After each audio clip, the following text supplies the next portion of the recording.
අද සදහම් චාරිකා දේශකයාණන් වහන්සේ අතුරුගිරිය ආර්ය නිකේතන ද්විභාෂා මූලික පිරිවෙන් නියෝජ්‍ය පරිවේනාධිපති ශාස්ත්‍රවේදී රාජකීය පණ්ඩිත පූජ්‍යපාද මැදගම පඤ්ඤාරතන ස්වාමින් වහන්සේ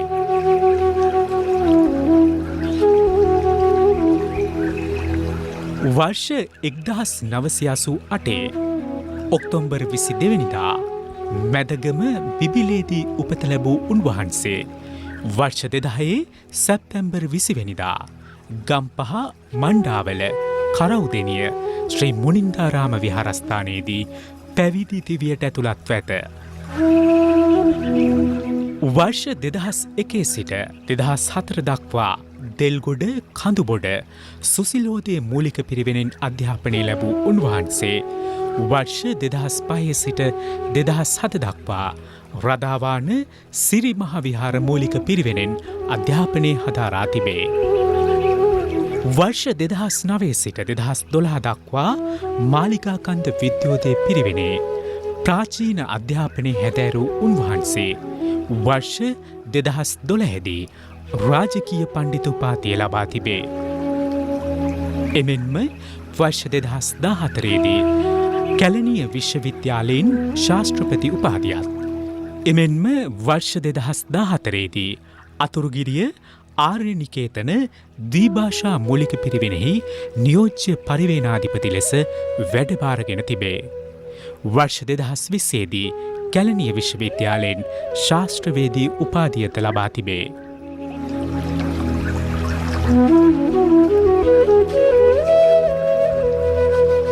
උන්වහන්සේ දැනට දෙමටගොඩ ශ්‍රී බෝධිරාජ ධර්මායතනයේ වැඩවාසය කරයි. උන්වහන්සේගේ අනුශාසකත්වයෙන් යුතුව ලක් දෙරණ බොදු පදනම යටතේ විවිධ ප්‍රදේශවල පාසල් අධ්‍යාපනය හදාරන දරුවන්ට පාසල් උපකරණ ලබාදීම අසරණ පවුල් සඳහා උපකරණ ලබාදීම ඇතුළු වැඩසටහන් රැසක් දියත් කරමින් සිටී. උන්වහන්සේ යුරෝපා රටවල හා ආසියානු රටවල් කිහිපයක විදෙස් ධර්මදූත සේවාවේද නිරත වෙමින් සිටී.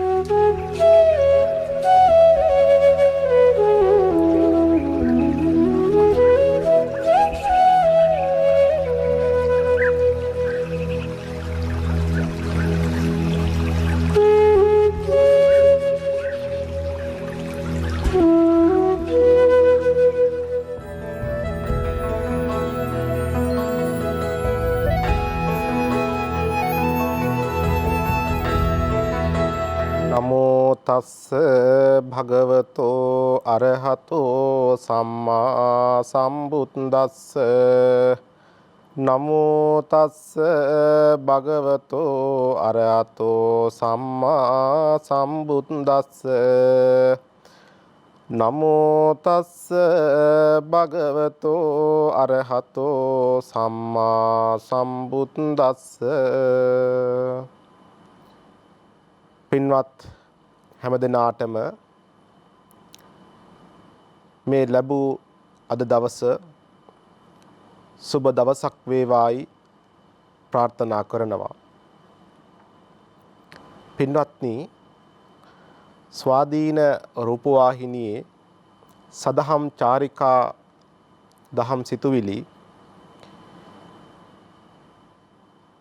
පින්වත් හැම දිනාගේම ජීවිතවලට විශාල පිටුවහලක්, ජීවිතය ආලෝකමත් කරන්නට, ජීවිතය දකින්නට, වෙන්න පුළුවන් වැරදි අඩුපාඩුකම් නැති කරගන්නට පිටුවහලක් වෙන දහම් සිතුවිල්ලක්. පින්වත්නි, එක දවසක් සිංහයෙක් සහ ඌරෙකු කතාවක් කරනවා. ඒ කතාවේදී ඌරා කියනවා සිංහයාට, මම ඔබතුමාව මේ කැලේ රජා හැටියට පිළිගන්නේ නැහැ. ඒ නිසා අපි යුද්ධයක් තියමු. ඒ වෙලාවේදී සිංහයා තනක් කියනවා. එදා උදේ පාන්දර සිංහයා එනවා. එනකොට ඌරා සම්පූර්ණයෙන්ම අපවිත්‍ර දෑවලින් ගඳ ගහන දෙයකින් මුළු ශරීරයම ගල් වගෙන. ඒ වෙලාවේදී සිංහයා කියනවා මෙවැනි අපවිත්‍රද කිලිටි විච්චද ඇඟ තවරගෙන ඉන්න පුජ්‍යලයක් එක්ක කිසිම සටනක් නැහැ. එතුමා එතනින් ඉවත් වෙනවා. සිංහයා ඉවත් වෙලා යනවා. මේ පාඩමින් පින්වත්නි අපිට තේරුම් ගන්න පුළුවන් කුමක්ද? සමහර මිනිස්සු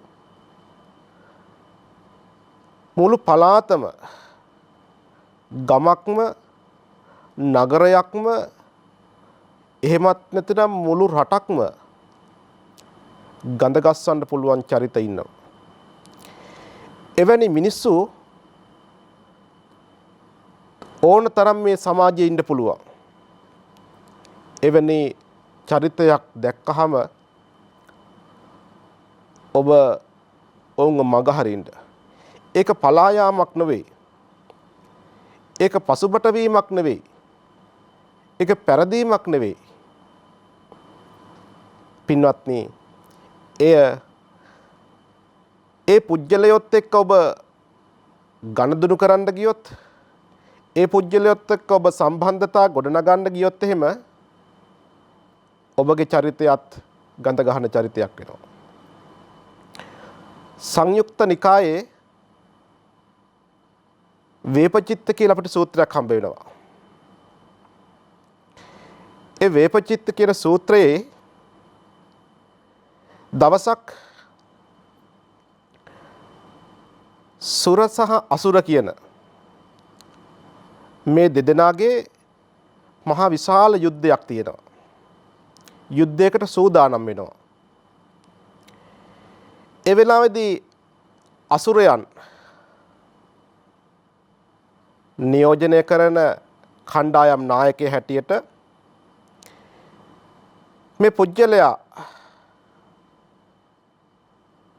සුරයන් කණ්ඩායම් නායකයෙක් හැටියට සක්‍රදේවේන්ද්‍රයා එතුමානන්ට කියනවා මේ යුද්ධයෙන් ඔබ පෙරදුනොත් එහෙම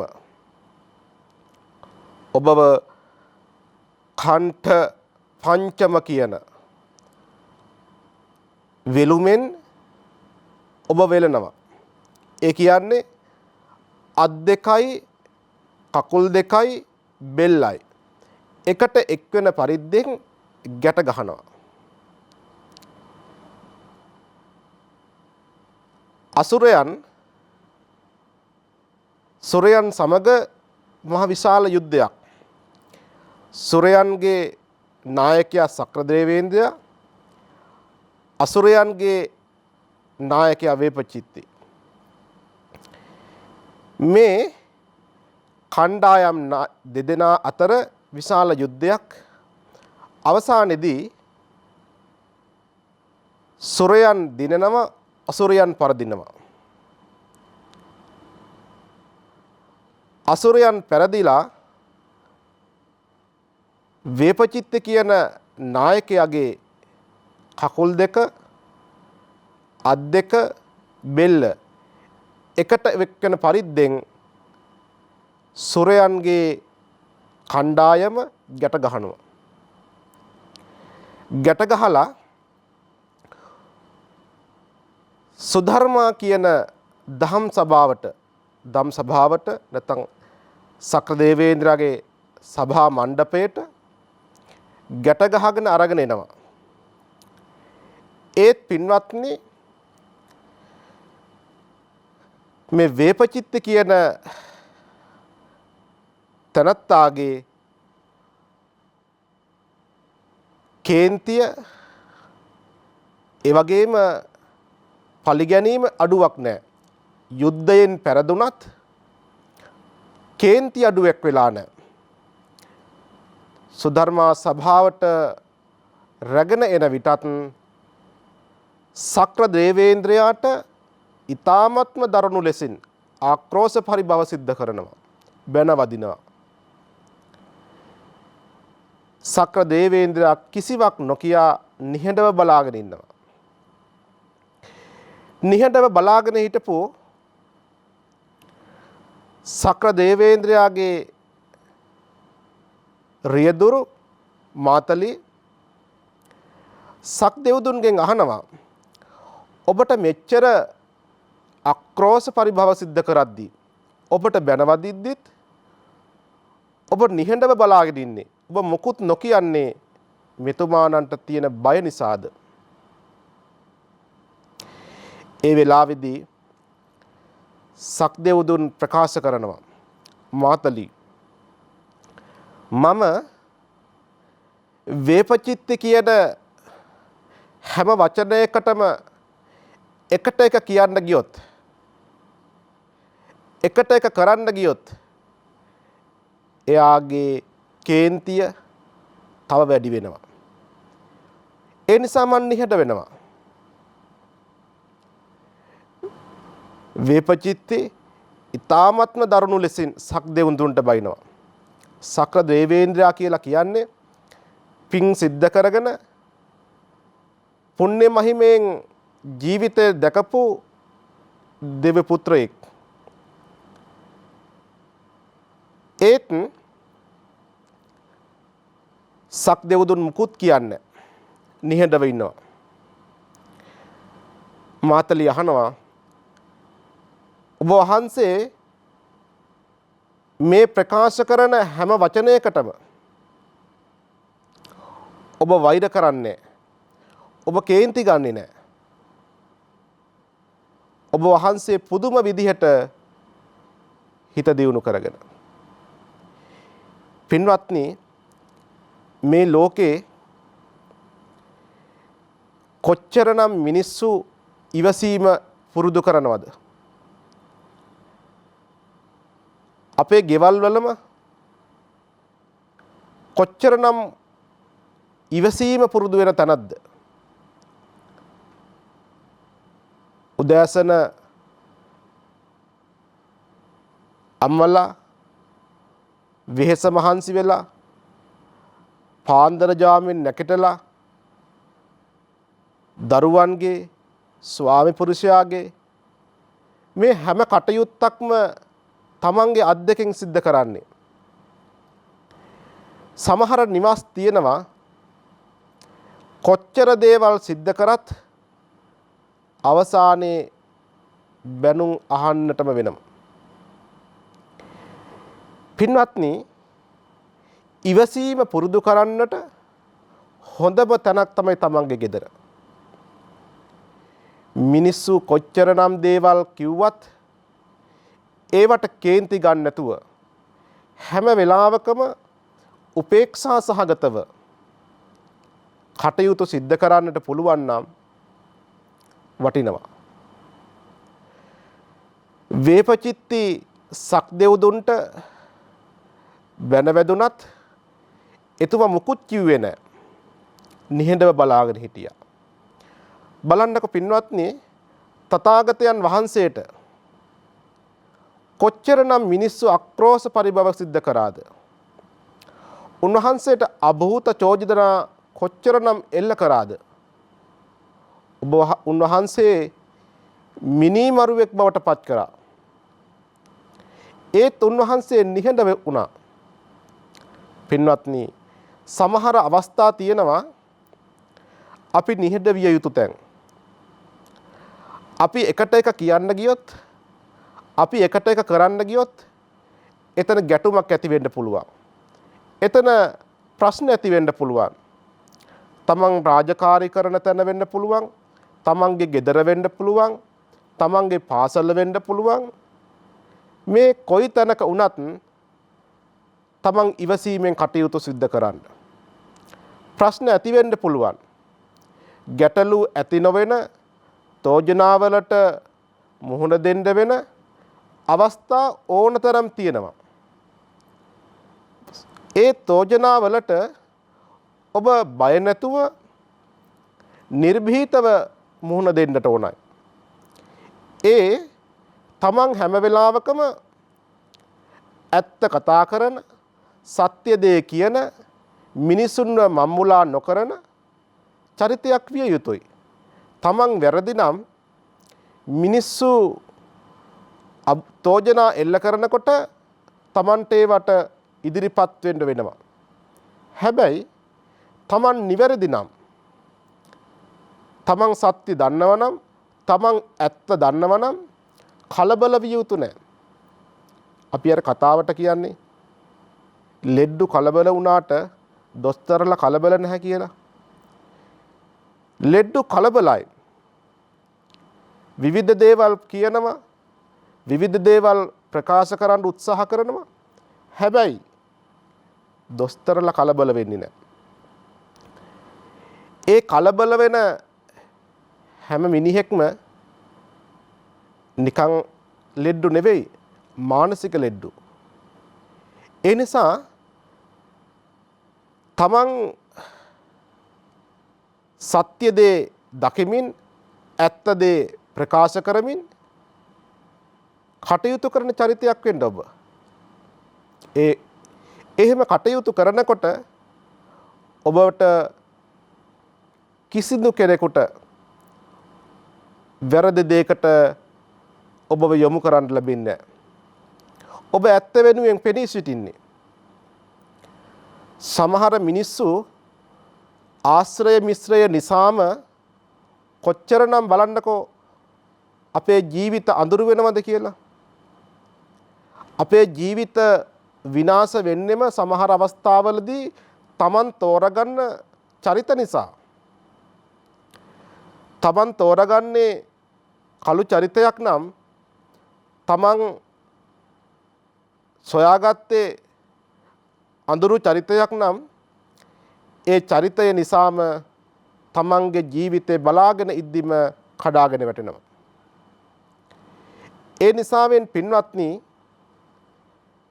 හැම උදෑසනකම, හැම දවසකම ඔබ කල්පනා කරන්නට ඕනයි. මම ආශ්‍රය කරන්නේ, මම කතා කරන්නේ, මම කරන්නේ මොනවද?